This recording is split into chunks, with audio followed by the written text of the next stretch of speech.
why it is occurring. That may be true, and there is certainly some amount of truth to that, but what I think I am finding, and I was certain to this recently, about a year ago, looking at those outcomes in terms of study cardiac death, there was no doubt it was rising in high schools in the USA, but worse yet, they weren't publishing the results. And I should go and look again and see if the results for 2024 had come in, but it was definitely a rise. And so this was not just an imagination from the data. It was suggested that this was happening more frequently.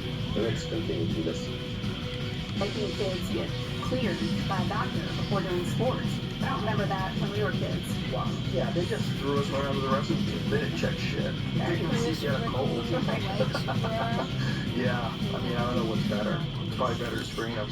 They'll find those undiagnosed conditions that kids can have.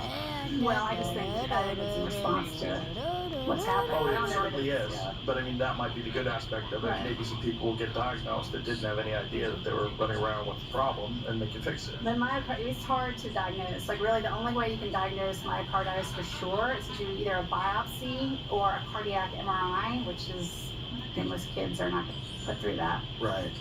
So Jesus. it's scary. And it's what's crazy is this is all true, and yet us talking about it makes us both look like kooks. Like we then will be labeled, for sure, someone will go out and attack us now and label us anti-vax, anti-science, kooks, and this is what's dangerous about this conversation, this is what's dangerous about what they said. And, you know, those people work for the devil. No. Do you think you'll get censored on YouTube, this interview? No. You don't? No. Because I was just on Jimmy Dore. Yeah, you got censored. I'll pause on there, but that's the essence of what they have been talking about. And he's right when he says that this kind of information is labeled as anti-science, anti-vax, and so on.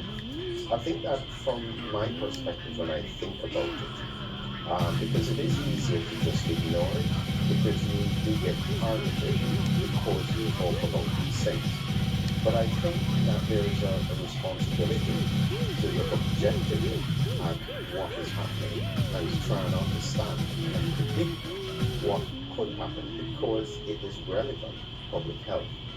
And I think genuinely that any organization that is not having this at center, top and center of their agenda, is not acting in the interest of the public. And actually, they are not acting in the interests of themselves, because in time, those organizations that remain silent will lose the credibility of the public, because they didn't try, they didn't even look, they didn't ask any questions.